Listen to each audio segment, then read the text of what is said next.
mulla on tämmönen lifehack-video teille. Ja tässä nyt on tämmöiseen kauneuteen liittyviä häksejä. Ja mä lupasin joskus tosi kauan, siis varmaan yli vuosi sitten teille tämmöisen toisen osan. Kun mä tein joskus kauan aikaa sitten tämmöisen videon. Niin nyt mä vihdoin teille teen tän.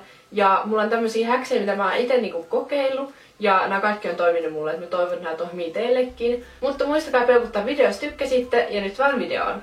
Ensimmäinen lifehack on, jos sulla on loppu kulmageeli ja sä tarvit tosi pahasti nyt kulmageeliä, niin sä voit käyttää hiuslakkaa kulmageelinä, eli otat jonkun harin, mihin sä suihkutat hiuslakkaa, semmonen kulmaharja, ja sit sillä laitat sun niin kulmat kuosiin. Ja toi toimii mulle ihan hyvin, että toi on justiin semmonen niin hätä juttu, että jos ei oikeesti ole kulmageeliä just niin kuin sä tarvii, ja ei niin pääse ostamaan mistään, niin sit toi käy semmoisissa hätätapauksissa.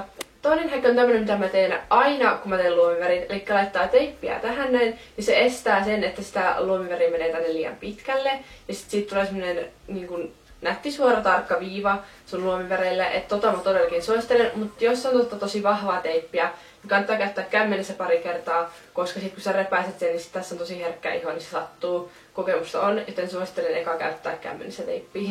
Kolmas vinkki liittyy peitevoiteeseen, eli ei kannata laittaa sillain pistemäisesti peitevoidetta tähän, vaan kolmiomaisesti. Ja sitten se näkyy sillään selvemmin semmonen niin kuin peitevoiden raja, että kannattaa tehdä tällainen kolmiomaisesti ja muutenkin sitten se levittyy sillain, ettei jää semmoista selkeää rajaa ja sitten se niin kuin valaisee paremmin sun silmän aluset. Neljäs hack on, että jos sulla aina kuivuu kasvot tosi helposti ja hiukset, niin kannattaa katsoa sun kaikki ihonhoito- ja hiustenhoitotuotteet, että sisältääkö ne alkoholia, koska alkoholi kuivattaa ihoa ja sitten hiuksia, niin kannattaa aina katsoa se tuoteseloste, että mitä siellä lukee, että mitä se sisältää, niin alkoholi kuivattaa yleensä just hiuksia ja kasvoja, että just jossain hiuslakassa saattaa olla alkoholi, niin se kuivattaa hiusta. Viides vinkki liittyy eyelineriin, eli jos sulla on loppu eyeliner tai sitten se jossain tilanteessa tarvit tosi pahasti eyelineria, niin sä voit ottaa sun ripsarin ja sitten sitä harjasta ottaa jollakin siveltimellä sitä ja sitten laittaa niin kuin eyelineriin.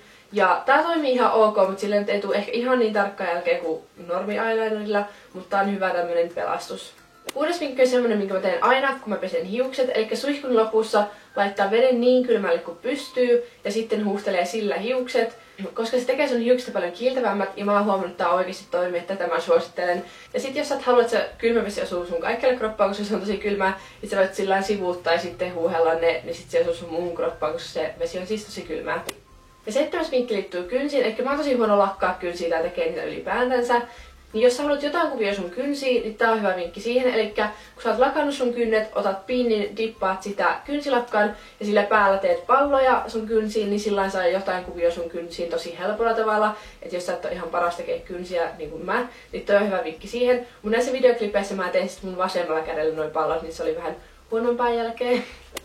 8 vinkki on vika, ja tää on miten säilyttää pinnejä, että ne ei häviä, koska kaikki voi varmaan samaistua siihen, että pinnit aina häviää tosi helposti. Eli joku vanha pastilli tai hammastikkurasia. Esim. Mulla on semmonen vanha hammastikkurasia, missä on yksi reikä, ja sieltä tulee yksitellen niitä pinnejä tosi helposti. Ja sinne laittaa pinnit, ja sit siitä saa helposti otettua niitä, ja ne ei häviä. Ja just joku vanha tommonen rasia käy tähän tosi hyvin. Ja kaupassa saattaa nykyään jopa myyäkin jossain semmoisessa valmissa rasioissa pinnejä. Joten semmonen tosi kätevä, että ne ei häviä. Tässä oli mun vinkit teille tällä kertaa ja mä toivon, että tykkäsitte tämmöstä videosta, koska tämmöstä on pyydetty tosi paljon. Ja kertokaa kommentteja, jos haluatte jonkun toisen tyylistä lifehack-videoa tai sitten jotain muita videoideoita tonne alas. Ja muistakaa peukuttaa video. Ja käykää ihmeessä lisää mut Snapissa ja seuraa Instagramissa, kummastakin löytää Marianne Puranen nimellä.